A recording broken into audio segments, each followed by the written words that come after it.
It was fall on the island of Sodor, and the wind began to pick up speed. Nevertheless, the Farquhar branch line was still very busy. Woo! No, sorry, Percy, doesn't work. It certainly did back then. It's been 46 years, Percy. You do it every time Halloween gets closer. Oh, Jesus! I know you're there, Thomas. Ever since Percy's ghostly trick those many years ago, Thomas and Percy were always trying to find ways to spook each other when Halloween came around.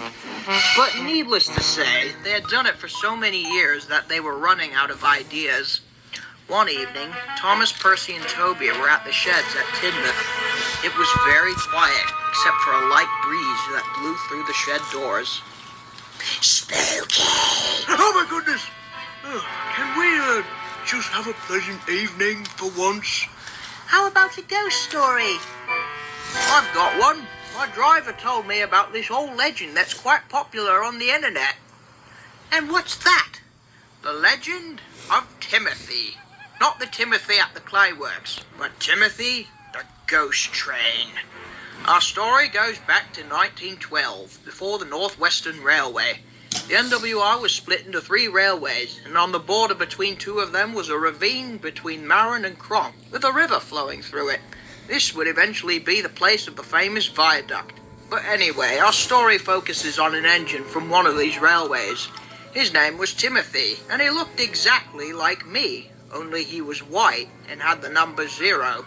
It was a moonlit night, and he was preparing to take his last train. Everyone boarded, and he set off. Everything was normal, but not for long. As he approached the last station, instead of slowing down, he suddenly went faster and faster. His driver and fireman tried to slow him down, but it was no use. Timothy, what are you doing? Your death approaches. The train rocketed through the station and kept going. The driver and fireman fought for control, but Timothy had a mind of his own. He approached the end of the line, crashed through the buffers, and plunged into the ravine, killing everyone on board. To this day, no one knows what caused Timothy to carry out this horrific murder-suicide. Some say he went mentally insane, but others claim he was possessed by a demon. And nowadays, they say, on the date of his crash, he runs again as a warning to others, plunging into the gap, shrieking like a lost soul. Well, that was interesting. But there's a catch. You stole the last line from my ghost story. That whole story is made up. Well, actually, there was a white E2 tank engine called Timothy who worked on that railway for a few years. What happened to him? I don't know. Exactly. We don't know what happened. So the story could be true. Who knows? Rubbish. It would be all over the news. We would know about it. To be honest, that was one of the worst ghost stories I've ever heard. Now, if you'd excuse me, I'd like to go to sleep. Yeah, whatever. I think I'll do the same.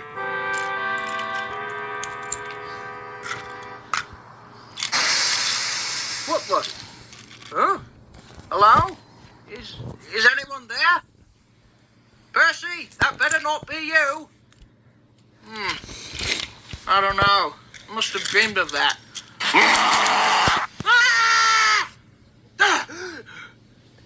Sheesh, what a rotten night. The Fat Controller had a special job for Thomas and Percy. After your last trains, I want you two to get a freight train ready at Farquhar so Stanley can take it at the crack of dawn. But be careful, it's supposed to be quite misty tonight. Fine. We'll do our best. The Fat Controller was right. The mist rolled in and created a very intimidating atmosphere. Thomas and Percy made their way up to Farquhar. Oh my God, what's that? Sorry, Thomas. Not falling for that. Damn! Right, Let's get this over with so I can go back to the sheds. Why? Because I hate it when it's all like this, all misty and Spooky? Don't tell me you're scared, Thomas. I am not. We'll see. The engines were just about to start arranging the trucks when they heard something. Who was that? I have no idea. I've never heard that whistle before. Who's there? All right, very funny. I'm not falling. Where am I? Then the puffing stopped, and Thomas and Percy could see a shape in the fog. It looked like an engine. Stanley, is that you? I'll send both of you to the scrapyard. What? It's Timothy! Both engines raced away as fast as they could.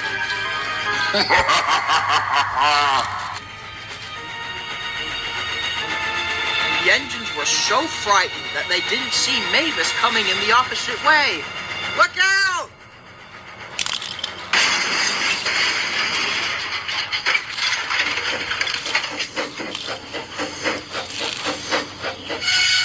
What? Toby? Oh, sorry. I didn't mean to cause you to crash.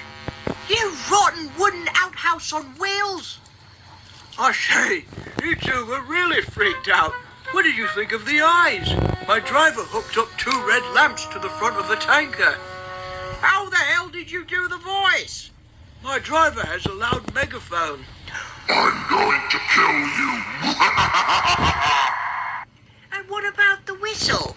My driver brought his pneumatic tank on board, and he was able to make the sound using pipes. So this is what you two were running away from. Yeah, sorry.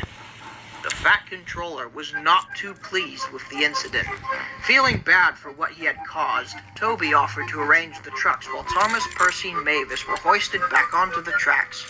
The Fat Controller had a stern message for the 3 engines the next day. Now, about this engine, Timothy.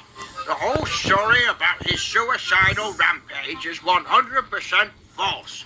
He simply left the island after being sold to a railway on the mainland. Oh, I see. So where did that whole bogus story come from? It came from someone on the internet who didn't have anything better to do, and it was made to seem like it actually happened. Stories like these are called creepypastas. That's an odd word. After the Fat Controller left, the 3 engines decided to stop spooking each other. It doesn't do any good. It just doesn't work anymore. What do you say? I fully agree. But how about instead of spooking each other this Halloween, how about we team together and try to trick those big engines?